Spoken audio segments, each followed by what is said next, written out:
Bonjour à tous. Alors aujourd'hui, exercice sur les fonctions à paramètres. Alors on va regarder cette intégrale. Donc in de x, intégrale de 0 à plus l'infini.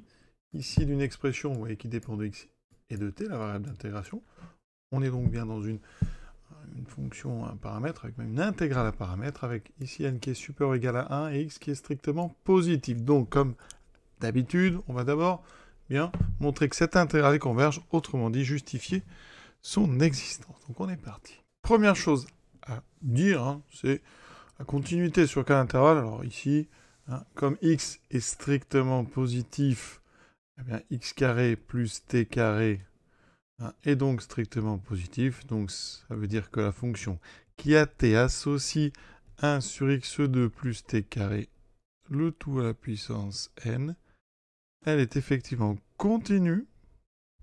Alors comme ici c'est positif, continue et positive sur 0 plus l'infini. Donc le seul problème qui peut arriver, c'est un problème d'intégration en plus l'infini. Donc qu'est-ce qui se passe en plus l'infini?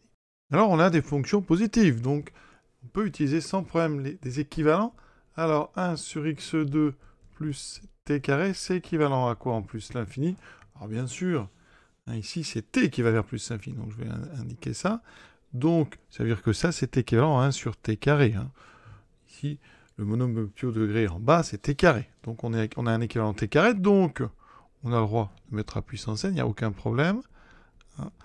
Ici, donc, on a ceci à la puissance donc n qui sera équivalent à 1 sur t à la puissance 2n. Et j'insiste vraiment, il faut absolument avoir ici des positivités pour pouvoir utiliser les équivalents. Alors, eh bien ça, on va comparer donc ça à une intégrale de Riemann. Important, ici, la puissance de puissance n est supérieure ou égale à 1. Très important, c'est donné dans le texte. C'est-à-dire pour ça qu'on vous le donne. Parce qu'ici, ça veut dire que donc 2n est supérieur ou égal à 2. Et c'est très bien parce que les intégrales de Riemann, donc du 1 sur t alpha, eh bien, il faut que alpha soit supérieur strictement à 1. C'est bien le cas ici. Donc, eh bien, cette intégrale, elle va exister. Autrement dit, donc, la fonction qui a x associe, qui a t associe, donc 1 sur x2 plus t carré puissance n, donc elle est intégrable.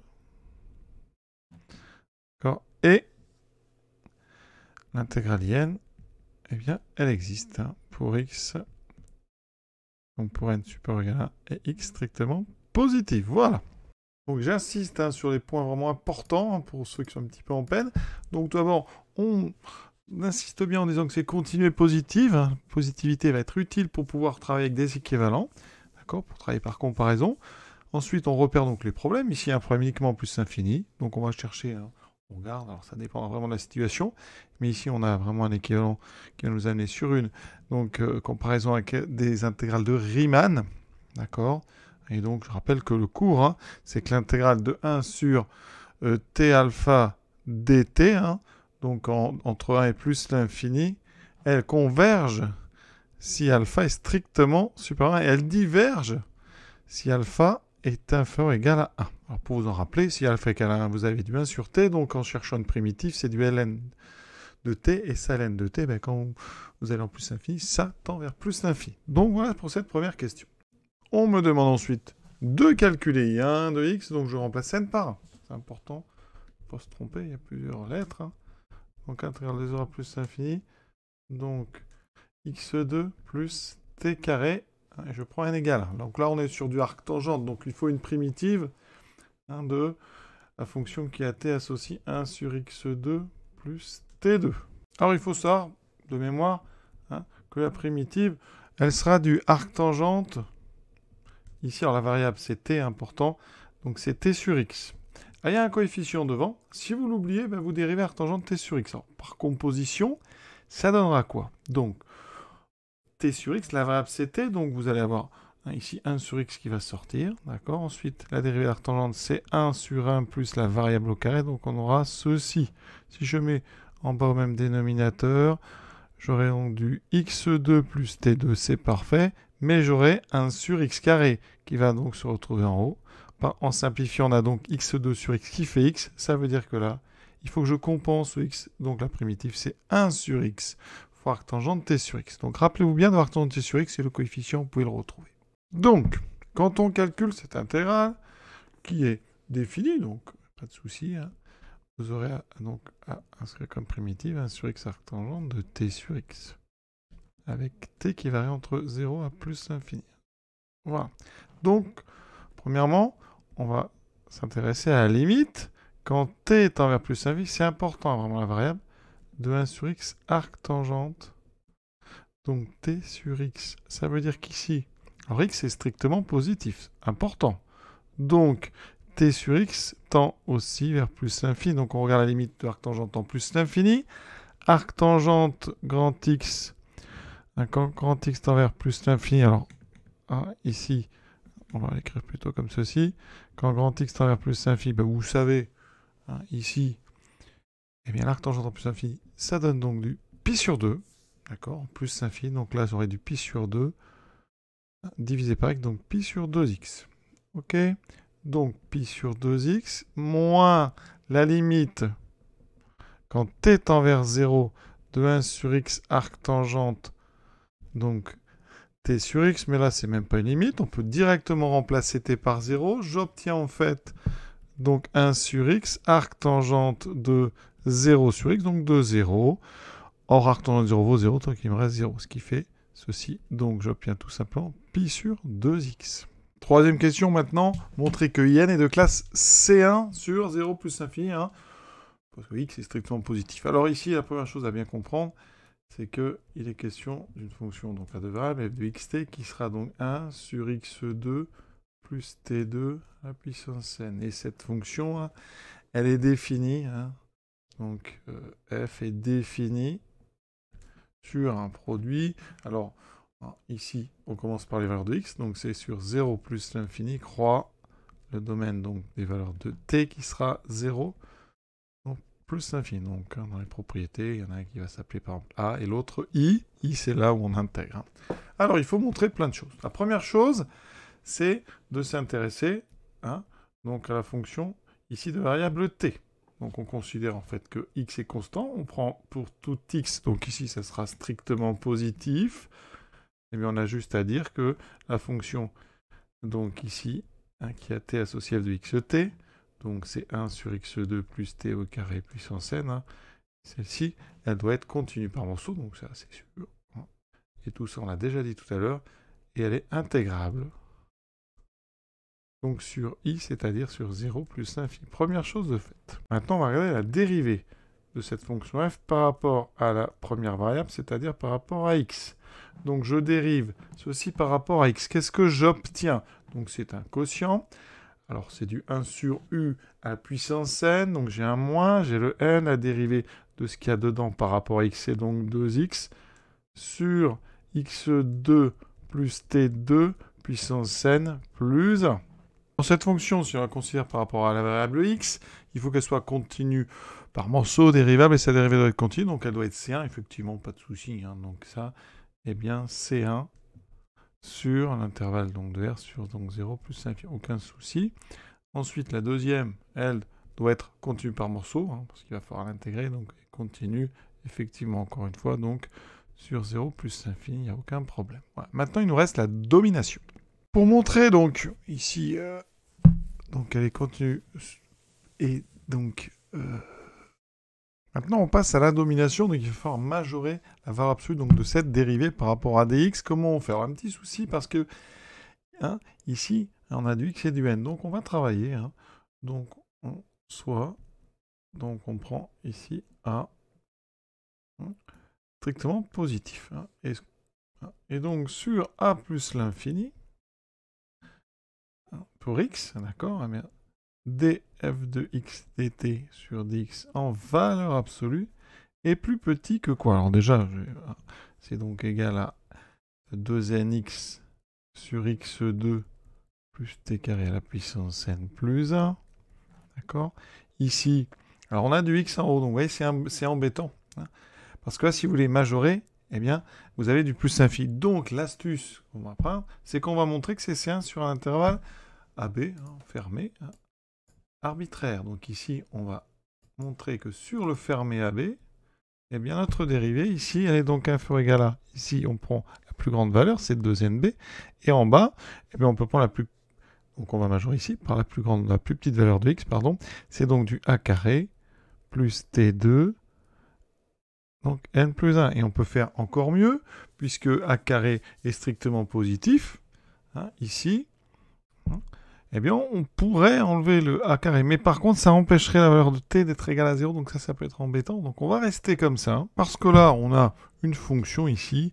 Hein, on va l'appeler phi. Hein, phi de t. Qui est donc 2nb à 2 t2n plus 1. Hein, qui est assez aisément intégrable. Hein, sur 0 plus l'infini. Alors, rapidement, donc en 0, il n'y a pas de souci. Donc elle est continue hein, sur 0 plus l'infini. D'accord? Continue sur 0 plus l'infini. D'accord? En plus l'infini, bah, l'équivalent, on a un équivalent 2nb sur t à la puissance 2n plus 1. D'accord? On a vu tout à l'heure un critère de Riemann. On a une puissance ici en bas qui est supérieure strictement à 1. Donc c'est intégral. Donc pas de problème. Ça veut dire qu'on vient de montrer. Et là, on applique le fameux théorème de dérivabilité des intégrales à paramètres. Donc, on vient de montrer, eh bien, quoi? Eh bien, qu'on a C1 sur un fermé, donc AB. Donc, ici, on vient de montrer que IN était C1 sur tout intervalle AB avec, bien sûr, A strictement positif. D'accord? Comme on peut choisir A de façon arbitraire sur 0 plus FOR, donc on en déduit que IN est de classe C1 sur l'ouvert 0 plus l'infini. Et donc, on en obtient une autre conclusion, et quel que soit x supérieur à x, la dérivée de IN, donc ici par rapport à x, bien sûr, ça va te donner quoi? Hein, c'est donc la dérivée par rapport à dx de l'intégrale de 0 à plus l'infini, donc de notre intégrale, donc 1 sur x2 plus t2 à la puissance n. Et ça, eh bien, en fait, on peut finalement intervertir donc le symbole intégral et ça rentre à l'intérieur sous, évidemment, ça devient une dérivée partielle parce que ici, on a f de x de t, donc t dt. Et f de x de t, bah, c'était quoi? Hein, ça veut dire que, eh bien, notre intégrale, donc la dérivée de in, c'est donc l'intégrale de 0 à plus l'infini de ce qu'on a calculé ici. Alors, il y a un moins, d'accord? Il y a 2nx sur x2 plus t2 à la puissance n plus 1 dt. Vous voyez, on a interverti intégrale et dérivée. Et donc ici, on a l'intégrale par rapport à t. On peut donc sortir moins 2n x. Il me reste l'intégrale de 0 à plus l'infini de 1 sur x2 plus t2 à la puissance n plus 1 dt. Vous devez ici reconnaître in plus 1. Donc, pour tout x strictement positif, on vient de montrer que in' de x est donc égal à moins 2n x in plus 1, donc de x. Et une dernière question. Hein. Donc on veut dire qu'il existe une suite lambda n, hein, telle que pour tout x strictement positif, on a in de x qui serait lambda n sur x à la puissance donc de z moins 1. Donc ça, c'est par récurrence. Hein. Donc ici, alors pour n égale 1. Donc on a calculé tout à l'heure, I1, je l'ai encore, c'est pi sur 2x.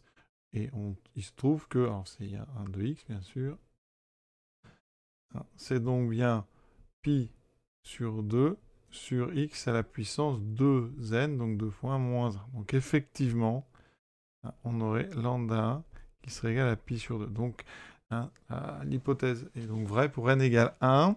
Donc maintenant, eh bien, on va s'attaquer à l'hérédité. Donc initialisation, aucun problème, c'est vrai.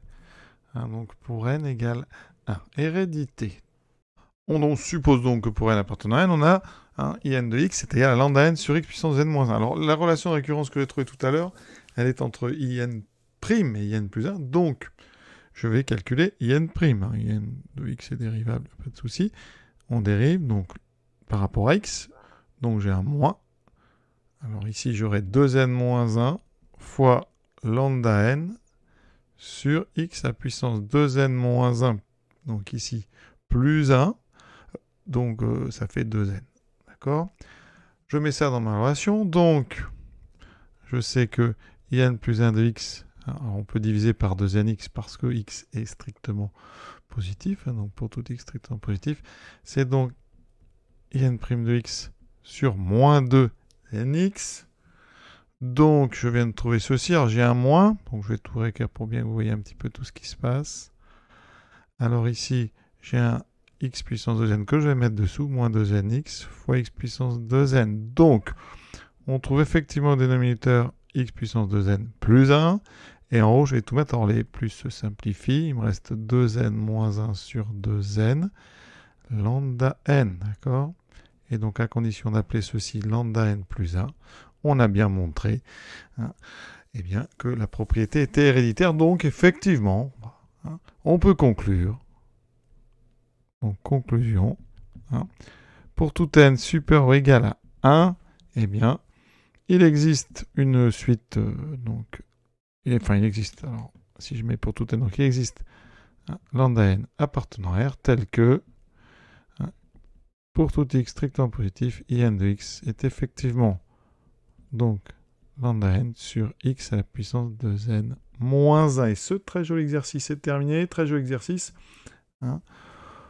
que vous pouvez trouver sur donc, le site BibMat. Vraiment très très beau site. Vraiment un travail énorme. Voilà. Donc, un grand merci à tous ceux qui ont des sites comme ça, qui partagent. Il faut savoir qu'après on pourrait trouver lambda n. Alors rapidement, parce que c'est pour les curieux. Donc ici, lambda n, vous auriez ça. Le problème en haut, c'est que, donc, eh bien, on a les produits des nombres impairs. Donc, si je veux, eh bien, il va falloir que je rajoute tous les nombres pairs. Donc, je vais rajouter, alors, 2n moins 2. Donc, ça, c'est des choses qu'on fait assez souvent. Donc, j'aurai tous les nombres ici j'aurais rajouté, en fait, tous les nombres impairs de 2 jusqu'à 2n moins 2. D'accord? Donc, si je les factorise tous par 2, j'ai donc, alors, on a rajouté tous les nombres de 2 jusqu'à 2n moins 2. D'accord? En factorisant par 2, c'est donc que j'ai rajouté n moins un nombre. Donc une puissance de 2, je vais avoir 2 à la puissance n moins 1. Ensuite, j'ai rajouté donc tous les nombres de 1 jusqu'à n. Donc je dois les compenser. Donc en bas, j'ai un n factoriel qui apparaît de n jusqu'à n moins 1. Donc n moins 1 factoriel. Voilà. Ça, c'est pour pouvoir rien que compléter le haut pour avoir, en haut, vous voyez, on a 2n moins 2 factoriel. D'accord? Et j'avais déjà tout ça en bas. En bas, donc des 2, vous voyez, j'en ai ici 2 à la puissance, je vais de 1 à n-1. Donc j'ai 2 à la puissance n-1. Et j'ai ici encore n-1 factoriel. Donc vous avez bien compris que j'ai 2n-2 factoriel. Alors là, ça me manque un peu de place. Donc les n-1 factoriel, je les ai au carré. Je vais mettre toutes les puissances de 2 ensemble. J'aurai donc 2n-2 factoriel à la puissance 2.